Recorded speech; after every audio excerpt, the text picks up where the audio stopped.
Assalamualaikum warahmatullahi wabarakatuh. Perkenalkan, nama saya Putri Wanawati dari kelas 12 IPS 1. Saya ingin menjelaskan tentang menasihati. Sesungguhnya nasihat itu diperuntukkan bagi Allah, bagi kitabnya, bagi rasulnya, dan bagi kaum mukminin. Nasihat adalah perkara yang sangat agung di setiap muslim. Bahkan Rasulullah SAW menjadikan sebagai pokok ajaran agama ketika Nabi SAW bersabda, agama itu adalah nasihat. Kami berkata, kepada siapa wahai Rasulullah? Rasulullah SAW bersabda, bagi Allah, bagi kitabnya, bagi rasulnya, dan para iman kaum muslim serta segenap kaum muslimin. Nasihat merupakan kata yang ringkas, tapi memiliki makna yang tersirat di dalamnya. Secara bahasa, kata nasihat berarti ikhlas. Artinya, aku menjernihkan madu. Nasihatilah saudara semuslim. Rasulullah SAW menjadikan nasihat yang tulus kepada seorang muslim sebagai bagian dari hak-haknya yang harus ditunaikan oleh saudara sesama muslim. Hukum memberi nasihat itu, Imam Ibnu Dakik mengatakan bahwa hukum memberikan nasihat adalah fardu kifayah. Jika ada pihak yang memenuhi syarat telah menjalankannya, maka gugurlah kewajiban dari selainnya, dan memberi nasihat harus disesuaikan dengan menurut sadar sanggupan seseorang. Adapun adab-adab dalam bernasihat, alangkah indahnya jika antara kaum muslimin mengetahui adab-adab dalam bernasihat. Saling menasihati dalam kebaikan akan timbul rasa cinta dan ukhuwah yang tinggi.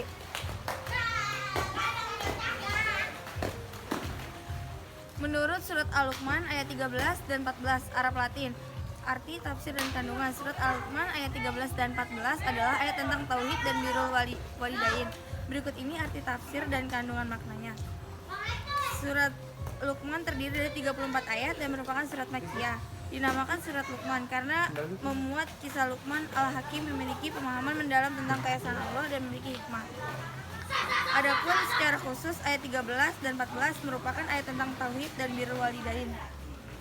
Melarang berbuat syirik dan memerintahkan untuk berbakti kepada kedua orang tuanya, dan itu diajarkan Luqman kepada anaknya. Wa iza qala Luqmanu libnihi wa huwa ya'iduhu yayubanna la tusyrik billahi inna syirka ladumul adim. Wasainal insana biwalidihi hamalatu umuhu wahanan ala wanhin wa fisaluhu fi amanin anisyukurli waliwalidai ilaihi masyir. Artinya, dan ingatlah ketika Luqman berkata kepada anaknya, dia waktu itu memberi pelajaran kepadanya, hai anakku, janganlah kamu mempersekutukan Allah. Sesungguhnya mempersekutukan Allah dan benar-benar kezaliman yang besar. Dan kami perintahkan kepada manusia berbuat baik kepada seorang ibunya dan bapaknya. Ibunya telah mengandungnya dalam keadaan lemah yang bertambah-tambah dan menyapinya dalam 2 tahun. Bersyukurlah kepadaku dan kepada kedua orang ibu dan bapamu, hanya kepadakulah kembalimu. Parenting Luqman Al-Hakim. Surat Al-Luqman ayat 13 ini merupakan perkataan Luqman kepada anaknya yang diabadikan Allah dalam Al-Quran. Dan ingatlah ketika Luqman berkata kepada anaknya, dia waktu memberi pelajaran kepadanya. Luqman adalah seorang yang istimewa. Ia bukan nabi dan rasul, tapi namanya dijadikan nama surat dalam Al-Quran. Ajaran-ajaran Luqman terutama kepada anaknya diabadikan dalam Al-Quran. Allah telah memberikan hikmah kepada sebagaimana dalam 12 surat Luqman ini. 2. Larangan syirik. Hai anakku, janganlah kamu mempersekutukan Allah. Sesungguhnya mempersekutukan Allah adalah benar-benar kezaliman yang besar. Inilah nasihat Luqman kepada anaknya. Inilah pelajaran utama yang diberikan Luqman kepada buah hatinya, yakni janganlah mempersekutukan Allah.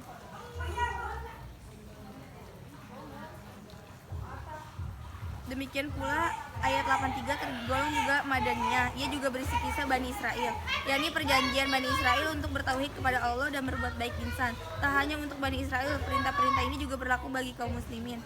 Surat Al-Baqarah ayat 183 yang beserta artinya. Berikut ini surat Al-Baqarah. Wa iza qala mitsaqa bani Israil la ta'budu illahi wa bil walidaini insana wa dzil qurba yatama wal masakin maqul linahu suhaqimu salata wa atuz zakata summa tawalaitum illa qalilan minkum wa antum mu'ridun.